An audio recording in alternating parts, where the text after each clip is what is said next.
Welcome to our channel. Today, we are unpacking a botanical paradox that has baffled modern cultivators for years. Imagine the immense effort of pouring 15 liters, or roughly 4 gallons, of high-grade synthetic nitrogen feed directly into a pristine raised bed. You are naturally expecting massive inflorescence biomass and a heavy yield, only to be met with inexplicably stunted root growth, severe drought stress, and mysteriously depleted THCA levels. So this brings us to a central, lingering mystery. Why does pushing a plant harder with synthetic inputs consistently yield inferior secondary metabolites? You are providing every essential elemental nutrient the plant theoretically requires, yet the biological failure is undeniable. The crop struggles to finish, leaving many sophisticated growers completely guessing as to what actually went wrong beneath the soil surface, and questioning the very foundation of modern agronomy. To figure this out, we really have to look at the anatomy of living soil, because beneath the surface, the structural choices we make dictate the biological reality of the crop. Take conventional raised beds, for example. Many are built with metal sides, which might offer a certain aesthetic appeal, but they often superheat the soil directly against the metal to absolutely lethal temperatures.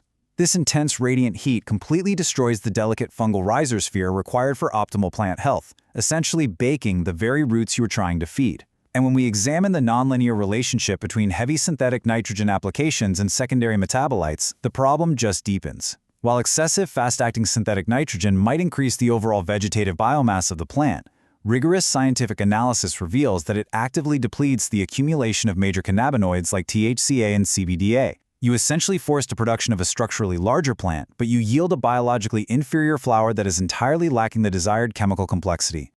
This brings us face to face with the hidden danger of the nitrogen draft.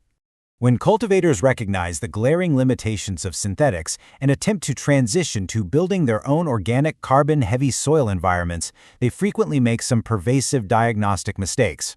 Cultivators will load their beds with raw, uncomposted organic matter, sincerely thinking they are feeding the earth, but they inadvertently trigger a hidden biological crisis that ruins the crop. We are looking at a biophysical phenomenon where soil microorganisms suddenly encounter fresh, undecayed wood possessing an extreme 400-to-1 carbon-to-nitrogen ratio. However, these same microscopic organisms require a much lower 24-to-1 ratio for their own healthy metabolic function, cellular division, and protein synthesis. This severe imbalance triggers what is scientifically known as nitrogen immobilization.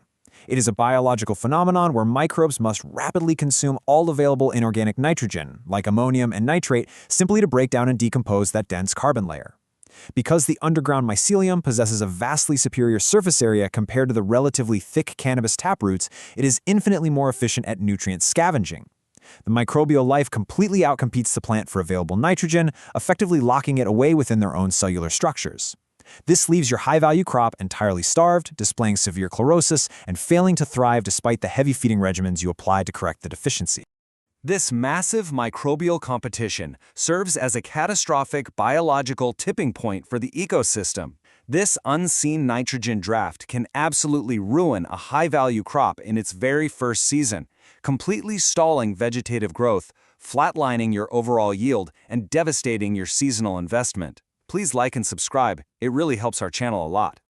So, how do we solve this? The answer lies in engineering the Hugelkultur core. Hugelkultur is a centuries-old biophysical engineering technique originating in Eastern Europe that brilliantly resolves the nitrogen immobilization crisis. The method involves burying a decomposing woody core deep inside a trench to serve as a subterranean biological engine. Typically, you begin the construction process by digging a trench about 90 centimeters, or roughly 3 feet deep. The science behind constructing this core is incredibly precise. First, you must pack the selected woody core tightly at the base of the trench to eliminate large anaerobic air pockets. Once properly packed, it is absolutely mandatory to charge this woody core with heavy, fast-acting nitrogen using materials like composted manure, diluted urine, or fresh green slash. This intentional concentrated charging phase completely offsets the nitrogen draft we just analyzed, creating a perfectly balanced metabolic environment before you finally cap the entire mound with a rich layer of native topsoil. Now we have to talk about wood species biochemistry, because not all wood is created equal. Making the wrong biochemical selection for your base core will not just significantly delay the decomposition process, it can actively murder your entire cannabis crop. Recommended deciduous hardwoods like oak, alder, and apple provide a steady, highly beneficial decomposition rate. As they slowly break down, they create a perfect habitat that becomes incredibly rich in saprophytic fungi, which directly feeds the soil food web. Conversely, you must strictly avoid prohibited woods like black walnut, cedar, or the invasive tree of heaven. These specific species are either highly toxic to surrounding plant life, or they possess natural chemical defenses that allow them to completely resist the fungal decay process for decades, rendering your carefully dug trench biologically inert. This brings us to a critical botanical concept known as allelopathy. Allelopathic trees are species that deliberately exude highly toxic chemical compounds into the surrounding soil to stunt, inhibit, or completely kill competing vegetation. For example, the black walnut tree produces a potent respiratory inhibitor known as juglone, which destroys cellular respiration in neighboring plants. Similarly, the tree of heaven synthesizes highly potent herbicidal compounds right in its root system. Including either of these woods in your Hugelkultur core will cause severe root necrosis, wilting, and rapid mortality in your nearby cannabis plants, regardless of how many nutrients you apply. Beyond allopathic dangers, cultivators also have conditional and toxic materials to watch out for. Softwoods like pine and fir are strictly conditional. They have high concentrations of naturally fungicidal resins that deliberately slow biological decay, meaning they demand intense extra nitrogen charging to break down effectively. Furthermore, under no circumstances should you ever incorporate pressure-treated lumber.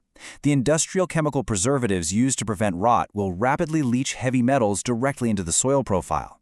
The vigorous cannabis root system will bioaccumulate these toxins, drawing them right into the final floral tissue and completely violating stringent consumer safety standards. Ultimately, mastering these soil dynamics leads us straight to optimizing cannabinoid expression. As the Hugelkultur wood core slowly decays over a period of 6 to 8 years, it undergoes a profound transformation, becoming a self-fertilizing, highly porous subterranean sponge. This decaying core optimizes moisture retention and naturally regulates the ambient temperature for the root zone. Cultivators achieve tremendous drought resistance, maintaining a perfect 25 degrees Celsius or 77 degrees Fahrenheit in the Rhizosphere, which requires minimal manual irrigation even throughout the intense summer heat. This closed-loop, fungal-dominant ecosystem essentially biohacks the plant's inherent genetics. Rigorous metabolomic studies comparing identical clones demonstrate that outdoor plants grown in this living soil framework naturally accumulate significantly higher levels of rare C4 and C6 THCA homologs compared to those grown in conventional artificial indoor environments. This ideal environmental buffering translates directly to the absolute optimization of secondary metabolites. These are the highly volatile organic compounds like aromatic terpenes and those exceedingly rare cannabinoids that are synthesized by the plant primarily as a defense mechanism and a response to rich microbial interactions. Because the slow, biologically regulated fertility of the decaying Hugelkultur mound prevents the localized nitrogen overloads associated with synthetic feeding, the cannabis plant is not forced into endless vegetative growth. Instead, it can focus its finite metabolic energy on peak terpene expression and resin production, ultimately maximizing the highly sought-after therapeutic entourage effect.